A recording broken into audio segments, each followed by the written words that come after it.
Welcome to solution with माहित YouTube channel. आज की इस वीडियो में अपने बात करेंगे एसबीआई क्लर्क यानी कि एसबीआई जूनियर एसोसिएट की जॉब प्रोफाइल के बारे में।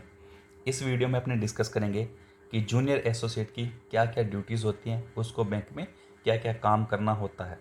इसके साथ अपने बात करेंगे कि जूनियर एसोसिएट की ज्वाइनिंग होते ही उसको कितनी सैलरी मिलती है, सैलरी के अलावा उसको क्या क्या बेनिफिट मिलते हैं। इसके अलावा और भी बहुत से सवाल हैं जिनका जवाब इस वीडियो में मैं दूंगा। आपके सभी सवालों का जवाब जो है इस वीडियो में मिलेगा, तो जुड़े रहें इस वीडियो में अंत तक। तो चलिए शुरू करते हैं अपने आज का वीडियो।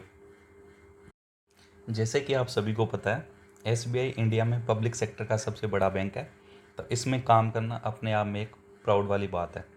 अगर मैं एसबीआई की ब्रांचेस की बात करूं, तो एसबीआई के पास जो टोटल ब्रांचेस हैं वो है 22,000 ब्रांचेस हैं। और जो एसबीआई का नेटवर्क फैला हुआ है वो क्या है, जितना भी पूरी इंडिया में जो एसबीआई का नेटवर्क है वो 17 सर्कल में डिवाइड हुआ है। जैसे अगर मैं बात करूं राजस्थान की, तो जो राजस्थान स्टेट है वो जयपुर सर्कल कवर करता है। राजस्थान की पूरी स्टेट जो है वो जयपुर सर्कल के अंडर आती है। इसी तरह अगर मैं बात करूं पंजाब की, तो ये चंडीगढ़ सर्कल के अंडर आता है। चंडीगढ़ सर्कल में हिमाचल और हरियाणा का भी कुछ हिस्सा है। तो इस तरह से ये जो एसबीआई का नेटवर्क जो फैला हुआ है 17 सर्कल में फैला हुआ है। सर्कल्स को क्या कहते हैं, अपने एलएचओ बोलते हैं, जिसकी फुल फॉर्म है लोकल हेड ऑफिस। ये कौन हेड करता है एलएचओ को? जीएम। जीएम हेड करता है एलएचओ को। अब अपने थोड़ी सी स्ट्रक्चर की बात कर लेते हैं। एलएचओ से शुरू करता हूँ मैं और स्ट्रक्चर देखते हैं एसबीआई की स्ट्रक्चर क्या है। एलएचओ से शुरू करते हैं अपने। सबसे पहले एलएचओ, इसके अंडर होते हैं एडमिन ऑफिस। मल्टीपल हो सकते हैं, एक हो सकता है, दो हो सकता है, तीन हो सकता है। एक तो नहीं होता, खैर एक से ज़्यादा ही होते हैं, ठीक है। एडमिन ऑफिस, इनको फुल फॉर्म मैं लिख देता हूँ, एडमिन ऑफिस। इसको जैसे और बैंक की भाषा में अपने बात करें तो जेडओ कहते हैं, जोनल ऑफिस, ठीक है, या जेडबीओ। एसबीआई में पहले इनको जेडबीओ बोला जाता था, जोनल बिजनेस ऑफिस, बट अभी इनको क्या कहते हैं, एडमिन ऑफिस कहते हैं, ठीक है। एक में एडमिन ऑफिस के अंडर 3 से 5 आरबीओ काम करते हैं, आरबीओज होते हैं, ठीक है। आरबीओ की फुल फॉर्म क्या है, रीजनल बिजनेस ऑफिस, ठीक है। एक बात मैं बताना भूल गया आपको, जो एडमिन ऑफिस है वो हेडेड किससे होता है, डीजीएम से, डिप्टी जनरल मैनेजर से। और जो आरबीओ होता है उसको हेड कौन करता है, आरएम, रीजनल मैनेजर। जो रीजनल मैनेजर होता है वो क्या होता है, स्केल 5। जो स्केल 5 बंदा होता है वो रीजनल मैनेजर होता है, ठीक है। अगर वो रीजन को हेड नहीं कर रहा है तो उसको क्या कहते हैं, एजीएम, असिस्टेंट जनरल मैनेजर। ये मेरी हैंड राइटिंग को समझ लेना भाई, इसमें मेरे से सही से लिखा नहीं जा रहा, आप सुन लो, असिस्टेंट जनरल मैनेजर, ठीक है। अगर कोई स्केल 5 का बंदा आरबीओ हेड कर रहा है तो उसको आरएम बोलते हैं एसबीआई में, अदरवाइज उसको क्या बोलते हैं, एजीएम। और ये स्केल 5 की पोस्ट होती है। जो डीजीएम होता है वो स्केल 6 की पोस्ट होती है। इतनी बात आप समझ गए।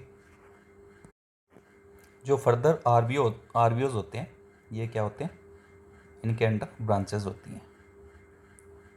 एक बार आरबीओ के अंडर लगभग 30 से 50 ब्रांचेस होती हैं, ठीक है।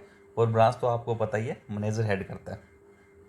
तो ये अपनी एसबीआई की स्ट्रक्चर है, इस तरह से स्ट्रक्चर बनी होती है। ब्रांचेस को हेड करता है आरबीओ, आरबीओ को हेड करता है एडमिन ऑफिस, और एडमिन ऑफिस को हेड करता है एलएचओ। इतनी बात समझ गए। ये स्ट्रक्चर जो है 1 जून 2021 से होएगी। मैं ये वीडियो रिकॉर्ड कर रहा हूँ अपने 22 मई 2021 को। पहले यही सेम स्ट्रक्चर हुआ करती थी बट 2 साल पहले क्या हुआ, जो रूरल ब्रांचेज हैं उनको अलग कर दिया गया था कि जो अर्बन वाली ब्रांचेज हैं उनको उनका हेड अलग होता था और जो रूरल ब्रांचेज हैं उनका हेड अलग होता था। तो जो रूरल ब्रांचें होती थी उनको उनको हेड कौन करता था, उन ब्रांचेज को हेड करता था DSH, डिस्ट्रिक्ट सेल्स हब। और ये डिस्ट्रिक्ट सेल्स हब किसके अंडर आते थे, ये आते थे RBO के अंडर। जबकि अब वापस वो स्ट्रक्चर इंप्लीमेंट कर रहे हैं 1 जून 2021 से।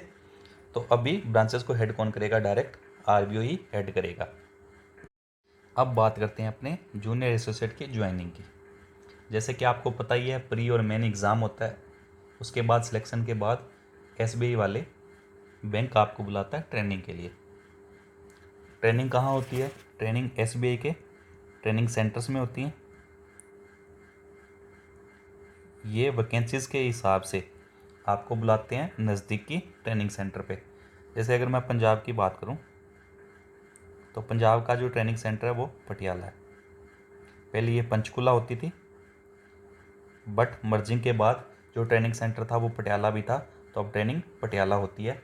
जनरली ये 3 वीक की ट्रेनिंग होती है। आपकी जो ट्रेनिंग होती है जनरली वो 3 वीक की होती है। या तो ये एक साथ 3 वीक की ट्रेनिंग देते हैं, या फिर आपको शुरू में एक हफ्ते की ट्रेनिंग दे के थोड़े टाइम बाद 2 या 3 महीने बाद आपको वापस 15 दिन की ट्रेनिंग के लिए बुलाते हैं। चूँकि अब कोरोना का दौर चल रहा है, तो अभी जो पिछली रिक्रूटमेंट हो रही हैं उसमें ट्रेनिंग नहीं हुई है, और शायद ऑनलाइन ट्रेनिंग हुई थी, मुझे इतना थोड़ा ध्यान में नहीं है, बट ऑनलाइन ट्रेनिंग हुई थी, फिजिकली ट्रेनिंग नहीं हुई थी, सेंटर्स में जाके ट्रेनिंग नहीं हुई थी। ट्रेनिंग के ही लास्ट दिन इनको क्या होते हैं, ज्वाइनिंग लेटर दिया जाता है एडमिन ऑफिस ज्वाइन करने का, कि आप जाके इस लेटर में लिखा होता है कौन सा एडमिन ऑफिस आपको ज्वाइन करना है। एडमिन ऑफिस आपको फर्दर RBO अलॉट करता है, और RBO आगे आपको ब्रांचेस अलॉट करती है। इसमें एक बात मैं और ऐड करना चाहूँगा, कुछ स्टाफ को वो, कुछ एसोसिएट्स को वो एडमिन ऑफिस में ज्वाइन करा लेते हैं, और कुछ कैंडिडेट्स को वो RBO में ज्वाइन करा लेते हैं, क्योंकि एडमिन ऑफिस और RBOs में भी एसोसिएट की ज़रूरत होती है। बट जनरली ये देखा जाता है कि वो जो न्यू रिक्रूट्स होते हैं उनको RBO या एडमिन ऑफिस में नहीं रखते, बट फिर भी कभी कभी किसी किसी को वो एडमिन ऑफिस में और RBO में ज्वाइन करा लेते हैं। उनको ब्रांचेस नहीं मिलती और वो एडमिन ऑफिस और RBO में एज असिस्टेंट काम करते हैं अलग अलग डिपार्टमेंट्स में। अब अपने बात करते हैं जूनियर एसोसिएट की ड्यूटीज़ क्या होती हैं, उसको ब्रांच में क्या क्या काम करना होता है। अगर मैं मेरी बात करूं तो मुझे जो ब्रांच में मिली थी वो पहले जनरल बैंकिंग की ड्यूटीज़ मिली थी। इसमें मुझे क्या था, मुझे क्या काम करना होता था, अकाउंट ओपनिंग, पासबुक प्रिंटिंग, ठीक है, उसके साथ चेकबुक इशू, ATM इश्यूज़ और अदर मिसलेनियस वर्क। जैसे किसी का अकाउंट में नेम चेंज करना है, मोड ऑफ ऑपरेशन चेंज करना है, किसी का अकाउंट ज्वाइंट करना है, किसी का अकाउंट सिंगल करना है, ठीक है, और अदर जैसे किसी का मोबाइल नंबर अपडेट करना है, मिसलेनियस वर्क। ये मैं काम जो मुझे ड्यूटीज़ मिली थी, ये ड्यूटीज़ मिली थी। अगर अपने और ड्यूटीज़ की बात करें तो और ड्यूटीज़ क्या क्या मिल सकती हैं, और ड्यूटीज़ जो अपने जूनियर एसोसिएट को मिल सकती है वो मिल सकती है कैश काउंटर की। उसको कैश काउंटर पे काम दिया जाता है। पावर्स की बात मैं बाद में करूँगा कि वो कितने तक कैश दे सकता है और कितने तक की अमाउंट ट्रांसफ़र कर सकता है। उसको बैंक ट्रांसफ़र मतलब SBI टू SBI जब पैसे ट्रांसफ़र करने हो, नेफ्ट का काम, RTGS का काम, ये भी मिल सकता है। मतलब जनरल बैंकिंग का जो भी काम होता है वो जूनियर एसोसिएट को मिल सकता है। जनरली जब तक आप प्रोबेशन में होते हो आपको ब्रांच का जो है इंटरनल वर्क ही दिया जाता है, आपको बाहर का कोई काम नहीं दिया जाता, आपको ब्रांच में ही बैठ के काम करना होता है और नॉर्मल जनरल बैंकिंग का ही काम आपको दिया जाता है। अगर आप कैश की सीट पे काम कर रहे हैं तो आप कैश ऑफिसर के अंडर काम करेंगे, ठीक है, कैश टेलर। क्या लिंक होता है दोनों में? सुबह जब आपको फिजिकली कैश क्या होता है कैश ऑफिसर ही देता है और सिस्टम में भी कैश ऑफिसर ट्रांसफ़र करता है कैश। शाम को आपने क्या करना होता है, फिजिकली कैश टैली करके इस कैशियर को इस कैश ऑफिसर को आपने सबमिट करवाना होता है। ठीक है, ये सिस्टम में और फिजिकली जो कैश है वो टैली कर सकता है और दिन में भी कभी भी इसको कैश को टैली कर सकता है। अगर मैं पासिंग पावर्स की बात करूं तो जूनियर एसोसिएट की जो पावर्स होती हैं वो कैश की होती हैं 15,000 तक। 15,000 तक आपको बिना कोई पासिंग पावर आप किसी को कैश या तो रिसिप्ट कर सकते हो किसी से या विड्रॉल कर सकते हो किसी के अकाउंट से। अगर मान लो आपके काउंटर पे कोई कस्टमर आया, उसने 14,000 रुपये लेने हैं या मान लो 15,000 रुपये लेने हैं, ठीक है, तो आप क्या है उसको डायरेक्ट सिस्टम में विड्रॉल करके उसका कैश उसको दे सकते हो। डिपॉजिट करवाने आया तो भी आप सेम कर सकते हो। बट अगर मान लो कोई जमा कराने आया 16,000 रुपये या विड्रॉल कराने आया, तो आप जब सिस्टम में उसको विड्रॉल करोगे, मान लो विड्रॉल कराने आया है, विड्रॉल करोगे या डिपॉजिट कराने हैं तो डिपॉजिट करोगे, तो उसके साथ ही क्यू जनरेट हो जाती है।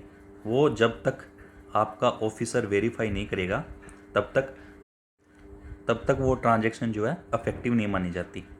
ठीक है, वो अकाउंट में उसका इफेक्ट नहीं होता।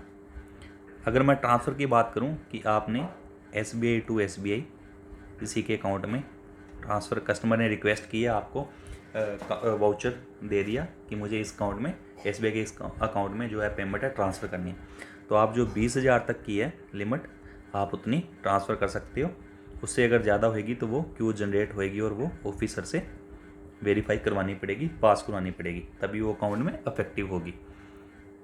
इसी तरह जो associate, senior associate, special associate और चीफ एसोसिएट भी होते हैं, उनकी जो पावर्स होती हैं वो इनसे बड़ी होती है। जैसे एसोसिएट की इससे ज़्यादा होगी, सीनियर एसोसिएट की एसोसिएट से ज़्यादा होगी, स्पेशल एसोसिएट की सीनियर एसोसिएट से ज़्यादा होगी और चीफ एसोसिएट की इन सब से ज़्यादा होगी। तो ये पावर्स होती हैं।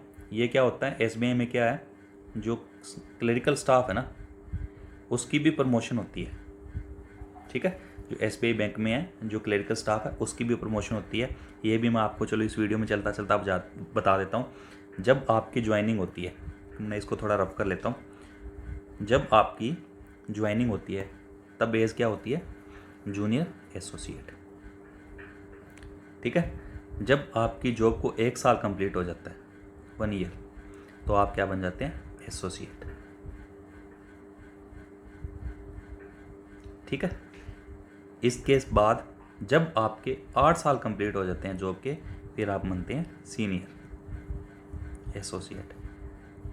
उसके बाद जब आपको ज्वाइन किए फिर 16 साल कंप्लीट हो जाते हैं बैंक में, तब आप क्या बनते हैं, स्पेशल एसोसिएट। उसके बाद जब आपको 24 साल होते हैं ज्वाइनिंग को, तो आप बन जाते हैं चीफ एसोसिएट। ये एसोसिएट में सबसे बड़ी पोस्ट है SBI में क्लरिकल स्टाफ के लिए।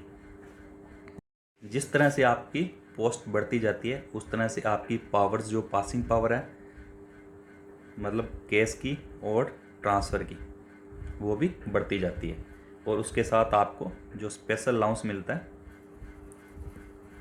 वो भी बढ़ता जाता है। शायद मैंने यहाँ पे स्पेशल अलाउंस बोल दिया है, स्पेशल जो पे होती है वो बढ़ती है। स्पेशल अलाउंस सभी बैंक्स में फिक्स होता है। जो स्पेशल पे है वो SBI में अलग होती है, वो जूनियर एसोसिएट के लिए अलग होगी, एसोसिएट के लिए अलग होगी, सीनियर एसोसिएट के लिए अलग, स्पेशल के लिए अलग और चीफ एसोसिएट के लिए अलग होगी। जूनियर एसोसिएट के लिए कितना होता है वो भी मैं आगे इस वीडियो में बताऊंगा जब मैं सैलरी पे बात करूंगा। तो चलिए अब बात करते हैं सैलरी की। शायद काफ़ी आप में से जो वीडियो देख रहे हैं उनको इसी चीज़ का इंतज़ार था कि हमें ज्वाइन करते हमें सैलरी कितने मिलेगी। तो जो स्टार्टिंग पे स्टार्ट होती है जूनियर एसोसिएट की वो कितने से होती है, 17,900 रुपये से। ये 11th बाइपर्टाइट के अकॉर्डिंग है। ठीक है, ये अपनी नवंबर 2017 से ड्यू थी और 1 नवंबर 2020 को इफेक्टिव हुई है। नेक्स्ट अपनी जो है नवंबर 2022 में ड्यू है, इफेक्टिव पता नहीं कब होएगी, वो आने वाले समय में पता चलेगा। तो एज पर 11th बाइपर्टाइट जो है, जो स्टार्टिंग पे होएगी बेसिक, ये मैं बेसिक की बात कर रहा हूँ, इसमें अदर कंपोनेंट भी जुड़ते हैं जैसे DA वगैरह, वो मैं आगे बताता हूँ आपको। अगर बेसिक की बात करूँ तो 17,900 होती है। इसमें क्या आपके 2 इंक्रीमेंट ऐड होंगे ग्रेजुएशन के। ठीक है।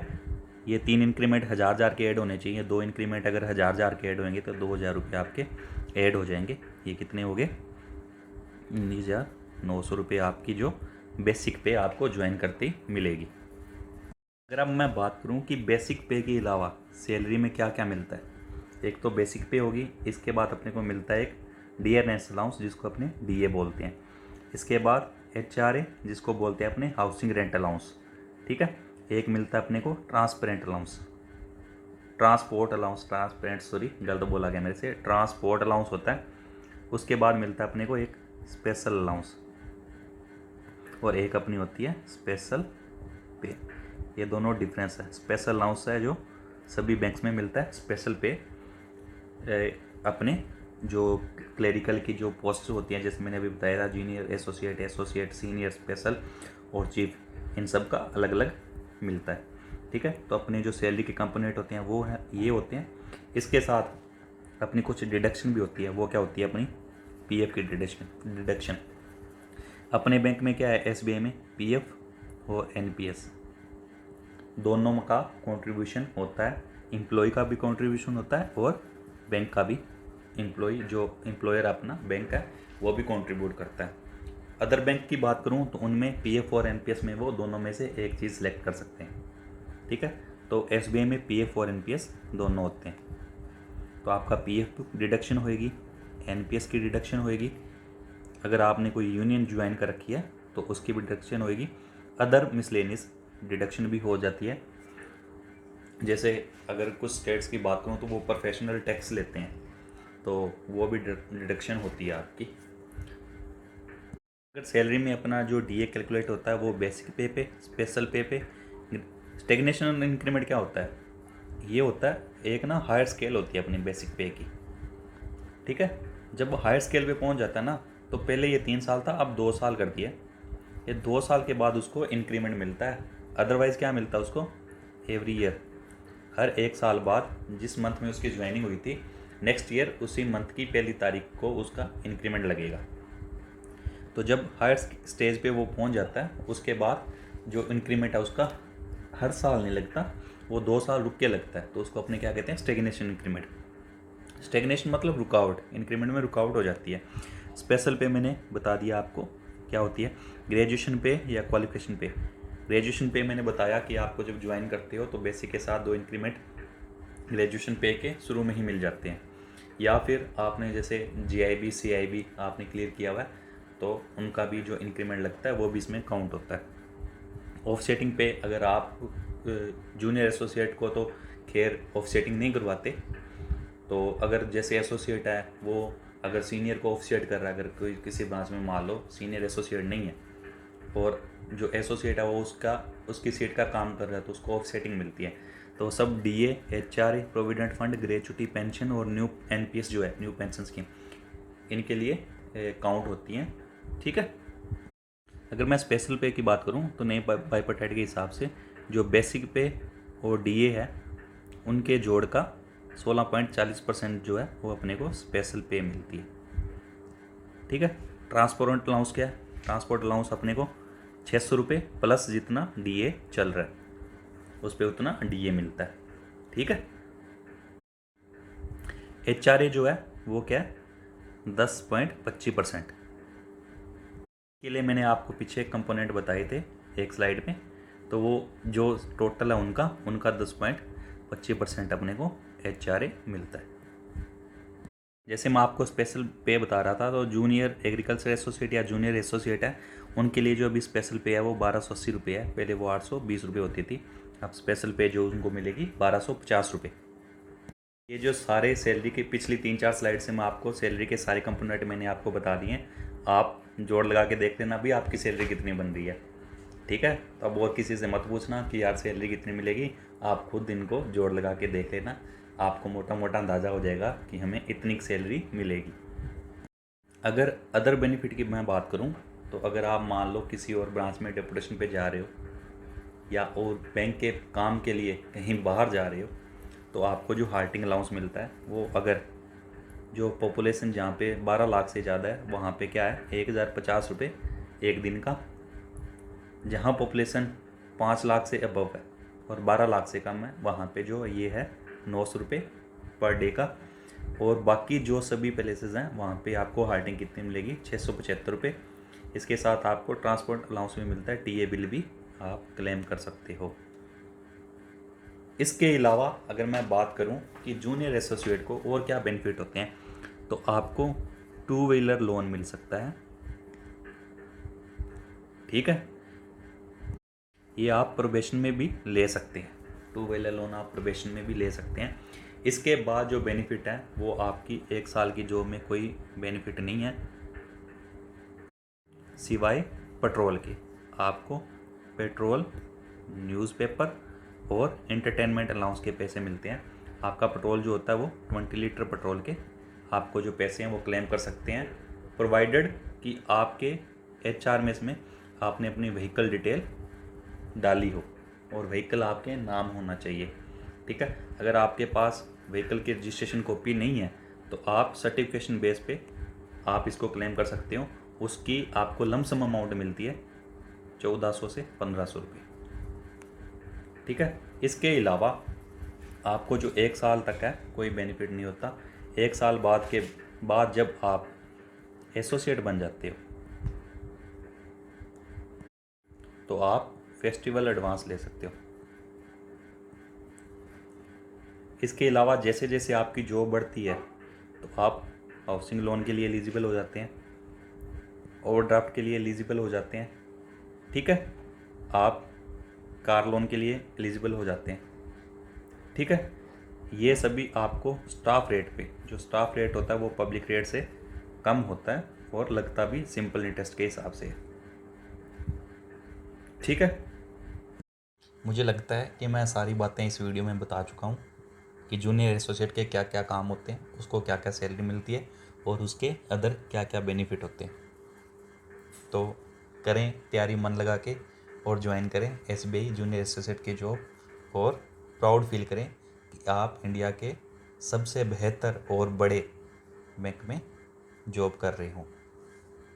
मेरी तरफ से आपको बेस्ट विशेस, जल्दी से जल्दी इस जॉब को क्रैक करें और बैंक ज्वाइन करें। तो ये हुआ अपनी वीडियो का एंड। जय हिंद।